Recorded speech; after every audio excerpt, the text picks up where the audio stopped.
Ceremonia de la Bata Blanca, 30 de junio del año 2006. Discurso ante el cuerpo de estudiantes y facultad de la Escuela de Medicina San Juan Bautista, Caguas, Puerto Rico, pronunciado por el doctor Ángel Luis Senquis. Los estudiantes de medicina son en este día partícipes de una ceremonia muy especial. El objetivo de este ritual es fortalecer la imagen del médico como un agente que promueve la salud en un marco de la pulcritud física y moral, y también en el de la excelencia. Viene a mi mente la imagen de un grupo de médicos participantes de un Grand Round. Ha sido una de las estampas de hospital más impresionantes para los legos. Un grupo de seres humanos, imbuidos de conocimientos y buena voluntad, centrada su atención en un ser humano que sufre. Es solo comparable a una reunión de ángeles, concentrados en torno a una cama hospitalaria, unos ávidos de adquirir conocimiento, otros absortos en brindarlos. El paciente es beneficiario de este singular cónclave de hombres y mujeres que portan el color blanco de sus batas como un símbolo de ciencia y buena voluntad. En sus orígenes, la enseñanza de la medicina tuvo un carácter gremial. El estudiante, desde sus comienzos, adquiría el conocimiento de sus maestros directamente y a través de la praxis, es decir, de la experiencia. Sería ideal que la enseñanza clínica empezara desde el primer año. El uso de la bata blanca sería desde el comienzo el símbolo de los ideales que hemos apuntado y de los otros que a continuación expondremos. En mi carrera profesional, la enseñanza ha sido una de las actividades que ha matizado mi existencia. He participado en todas las facetas de educación, desde el primer año de medicina hasta el entrenamiento postgraduado. Recientemente he tenido la oportunidad de trabajar de una manera cercana en el desarrollo de la política pública sobre la salud y en muchos otros aspectos relacionados a los principales problemas de salud concernientes a las madres, niños y adolescentes de Puerto Rico. El compartir con gente joven siempre ha sido motivo de satisfacción para nosotros, los maestros. A lo largo de los años he descubierto, por las reacciones de los antiguos discípulos que me encuentro, que no me equivoqué al dedicar tantos años de mi vida a la enseñanza. Siempre he creído que la relación del discípulo y el maestro es una de las más hermosas. El maestro es un facilitador en todo momento y circunstancias. Ningún proceso educativo es válido si no tiene una resultante de aprendizaje. Este es el marco de experiencia educativa que se plasma en realidad tras las batas blancas de los estudiantes y los profesores. La bata blanca simboliza una actitud, un sentimiento y un compromiso compartido.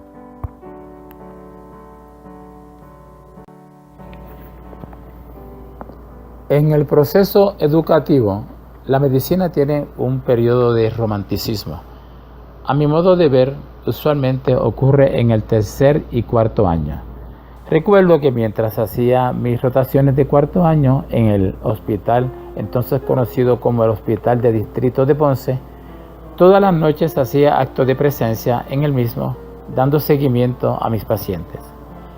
Con el mismo propósito permanecía frecuentemente los fines de semana. Aquello era un juego hermoso, una ilusión hecha realidad. Yo era un fiebrú.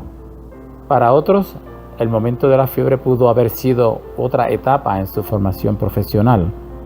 Pero lo importante es que mantengamos ese profundo respeto por lo que somos, por esta maravillosa oportunidad de practicar la más noble de las profesiones, de llevar con orgullo una bata blanca. El privilegio de usar una bata blanca nos debe llevar a la reflexión profunda sobre nosotros mismos y los retos que tenemos por delante. Las cosas vivientes se esfuerzan en seguir siendo, lo que es un testimonio de su validez a la vez que manifestación de un designio divino.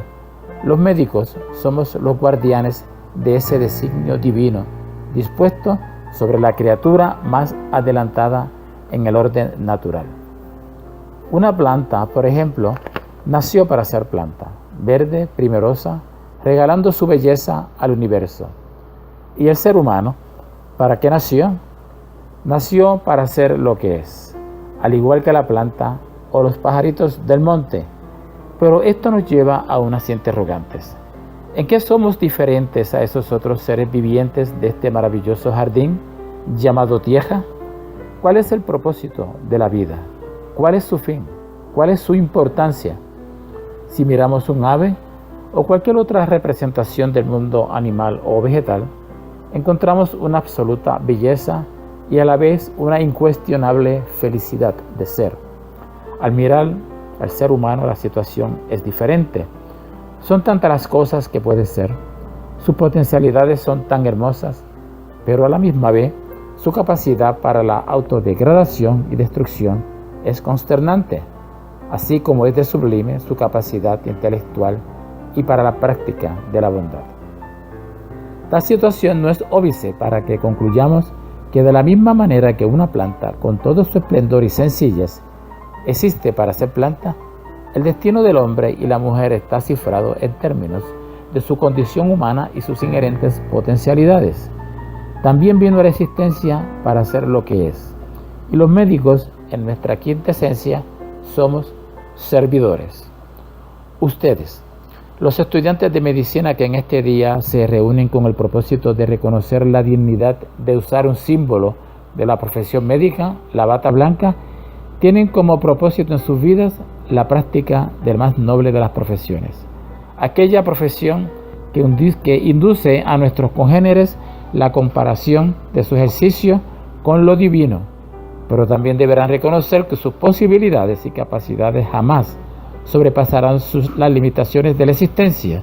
No importa cuánto haga, cuánto luche, cuánto logre, su destino será siempre y los expondrán a nuevos retos. La vida es así y no de otra manera. No hay otra posibilidad en este aspecto. Por lo tanto, vuestro destino y nuestro destino es luchar con un sentido de realización y culminación plena. Así alcanzarán la realización de sus vidas a lo largo del camino en el ejercicio de su trabajo como médicos.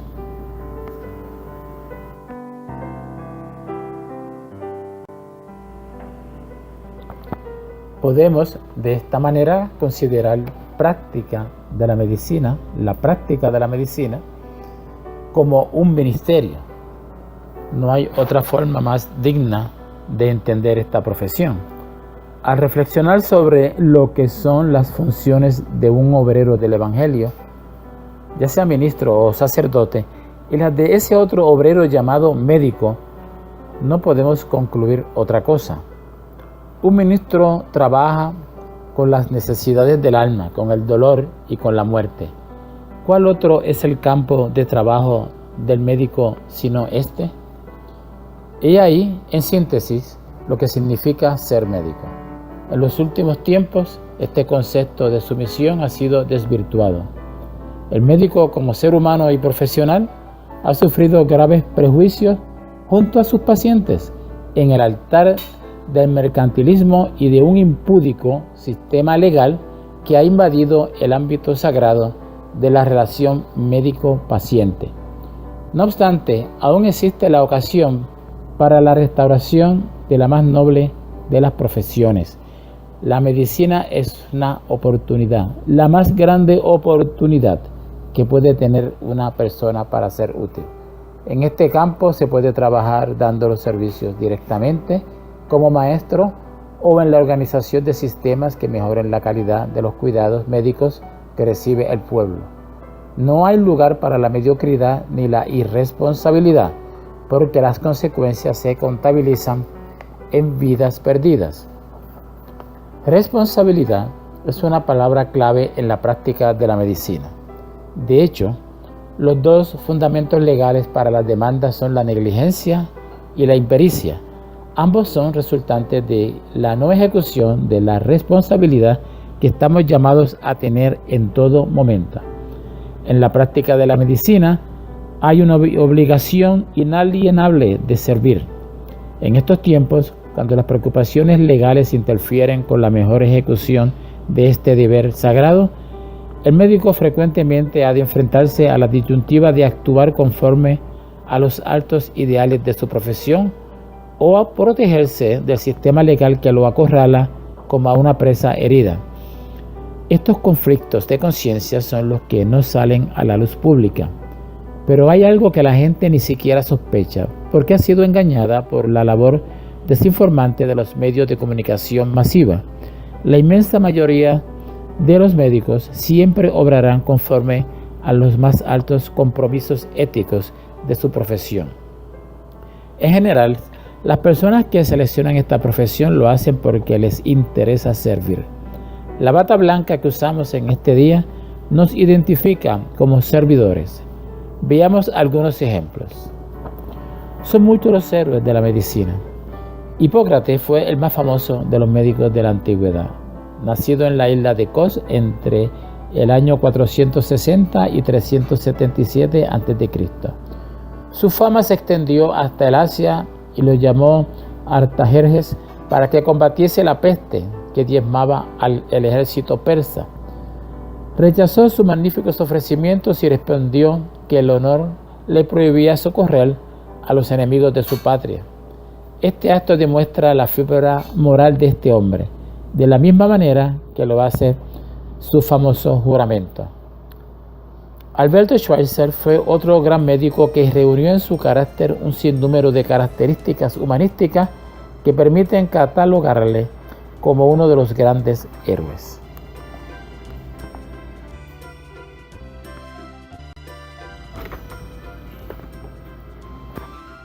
Fue teólogo, pastor protestante, médico, músico y filántropo francés, que vivió del 1875 al 1965. Fundó el Hospital Lambaréné en África, hospital dedicado a la atención de leprosos. En Puerto Rico, Bailey K. Ashford dedicó su vida desinteresadamente a la búsqueda de la causa de la anemia que afligió a los campesinos puertorriqueños a principios del siglo. La doctora Margarita Cáceres, maestra de generaciones de médicos puertorriqueños, merece ser reconocida entre los más grandes baluartes de nuestra historia médica.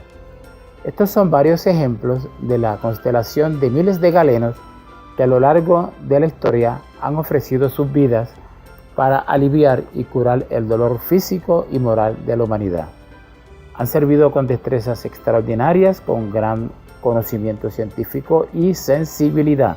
Han tenido valor y han sido humildes. La medicina en el último siglo ha tenido un desarrollo tecnológico que ha creado unas particulares condiciones en el ejercicio de la profesión. Conviene, sin embargo, revisar un poco lo que ha sido su desarrollo a lo largo de la historia. En la teocracia judía, la medicina estaba en alguna medida en manos de los sacerdotes. Los conocimientos anatómicos eran limitados porque los cadáveres se consideraban impuros y por lo tanto intocables. Esto está en el libro de Números, capítulo 19, versículo 13 al 16. Todo aquel que tocare cadáver de cualquier persona y no se purificare será inmundo, dice ahí. No obstante, existen algunas referencias bíblicas a la medicina. Por ejemplo, se acostumbraba a aplicar vino, cataplasmas, aceite y vendas a las heridas y llagas. Esto lo encontramos en Isaías capítulo 1, versículo 6, Isaías capítulo 38, versículo 1 y Lucas capítulo 10, versículo 34. A manera de ejemplo dice: y había dicho Isaías, tomen masa de higos y pónganla en la llaga y sanará. También se conoció una forma primitiva de curar los huesos fracturados. Podemos encontrarla en Ezequiel capítulo 30, versículo 21. He quebrado el brazo de Faraón, y aquí no ha sido vendado poniéndole medicina, imponiéndole faja para ligarlo a fin de fortalecerlo para que pueda sostener la espada. Dejamos la cita. Las parteras hebreas, al igual que las de nuestro siglo, eran empíricas. Esto lo vemos en Génesis capítulo 38, versículo 27 al 30, y en Éxodo capítulo 1, versículo 15 al 21. Y también en Ezequiel capítulo 18, versículos 4 y 5. Citamos: sucedió cuando daba a luz que sacó la mano el uno, y la partera tomó y ató a su mano un hilo de grana, diciendo: este salió primero. Ejemplo de un pacto gemelar, con la observación crucial que aún hoy en día se hace de cuál es el primero y cuál es el segundo, por las complicaciones diferentes que presentan y a manera de identificación. El pueblo de Israel dio origen a una legislación sanitaria contenida en los primeros 5 libros de la Biblia, el Pentateuco, y dirigido a la defensa de la comunidad, particularmente de las enfermedades contagiosas. El sentido de los sacerdotes como encargados de velar por la salubridad pública está. Los egipcios poseían habilidades curativas que eran muy celebradas. El faraón tenía muchos médicos y entre ellos embalsamadores, de acuerdo a Génesis capítulo 50, versículo 2. Y mandó José a sus siervos, los médicos, que embalsamaran a su padre, y los médicos embalsamaron a Israel. Cejamos la cita. Los egipcios, tanto como los hebreos, tenían parteras. Eso lo podemos encontrar en Éxodo capítulo 11, versículo 15. Los hebreos tenían médicos de profesión. Éxodo capítulo 21, versículo 19.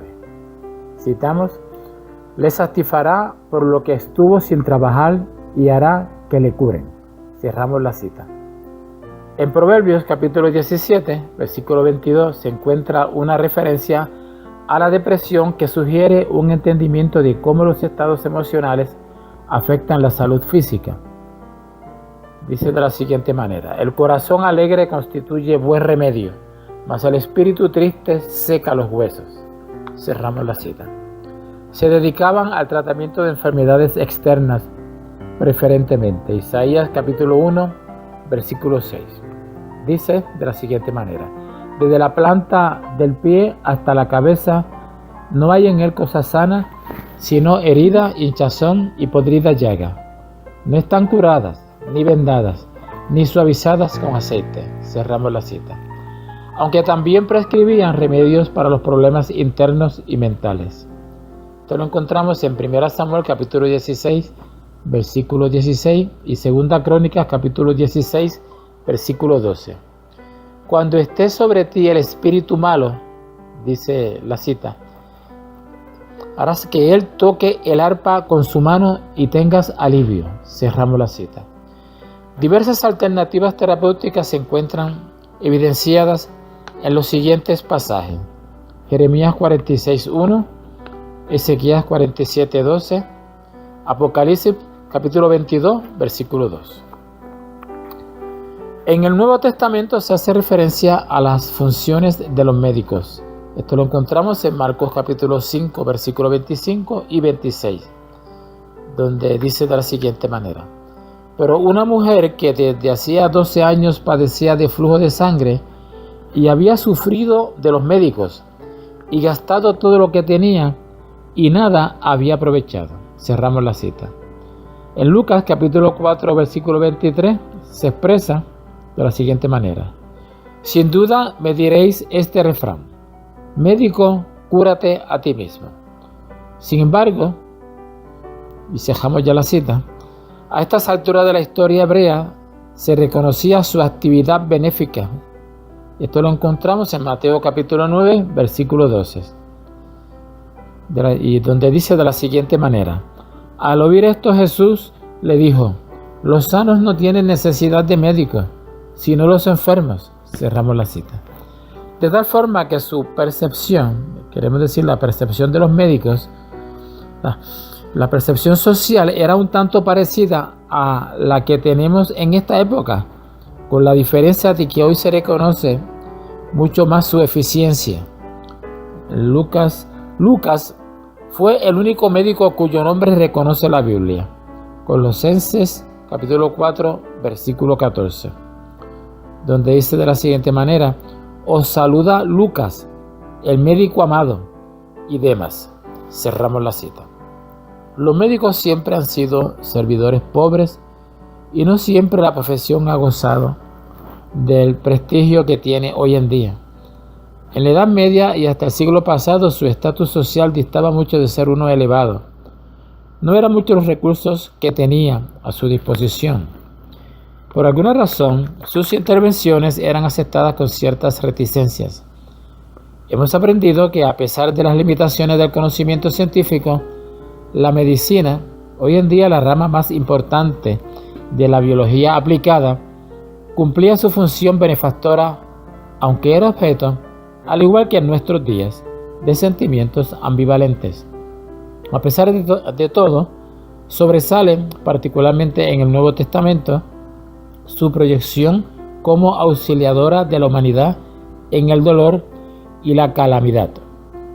Es curioso que en esta época existiera una percepción integradora de las enfermedades, al reconocer que tanto los factores físicos como los emocionales eran significativos en el surgimiento y la recuperación de las enfermedades. Por muchas de las décadas recientes, en un afán científico mal entendido, se estuvo ignorando la importancia de una visión holística de la medicina. Hoy en día se reconoce que el estudio clínico de cada caso, de una manera, es indispensable que se haga de una manera holística, para así garantizar el éxito del tratamiento.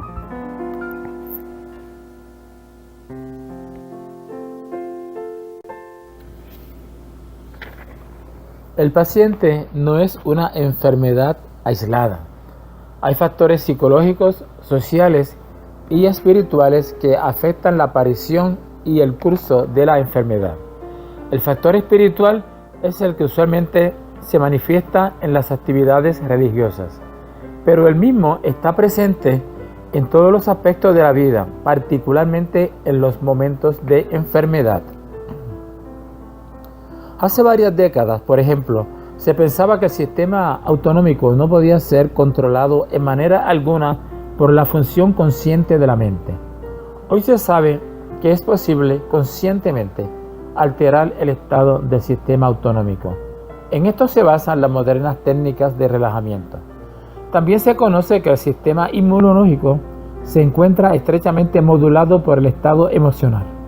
De hecho, hay toda una actividad de investigación reciente dedicada a estudiar estas interrelaciones por las alternativas terapéuticas promisorias que implican. Aún no se ha identificado qué conexión hay entre las actividades de la mente y sus efectos sobre el organismo. Esta es una de las observaciones objetivas, sin embargo, en que se puede explicar el concepto de lo espiritual. De hecho, estamos seguros de que no se adelantará mucho en esto hasta que no se reconozca la existencia de este factor, que no solo tiene que ver con las ideas y experiencias religiosas, sino con lo que es el mero funcionamiento biológico. Vemos pues que las enfermedades, el médico y los necesitados de los médicos tienen en el panorama milenario de la historia una representación social un tanto parecida a la que observamos hoy en día. Sin embargo, actualmente, la figura del médico, debido a la realidad histórica de Cristo, está acompañada de un simbolismo de gran trascendencia: el médico divino. Al mismo nos acercamos cuando hablamos de una práctica holística de la medicina. Esta es la concepción más elevada, humana y profesional de este arte. Es cuando se convierte en un ministerio. Los médicos no somos mediodioses. Nosotros somos instrumentos de Dios. Los especuladores de la industria de la salud nos han utilizado para enriquecerse, a la vez que han destruido nuestra imagen. Pero hemos de levantarnos y en unión a las futuras generaciones de galenos, rescataremos la dignidad del gremio de las manos perversas de nuestros detractores. Una bata blanca utilizada por un joven o por una joven caminando por los pasillos de un hospital o una oficina médica, es una proyección de hermosos mensajes. He aquí una persona joven con su pecho colmado de ilusiones. He aquí un mundo de ilusiones. He aquí un ser humano motivado fundamentalmente por el deseo de servir y esa fascinación que produce el tener en nuestras manos la salud y la vida de otros seres humanos. He aquí el privilegio de tener unos conocimientos y destrezas aplicables para el beneficio de la humanidad.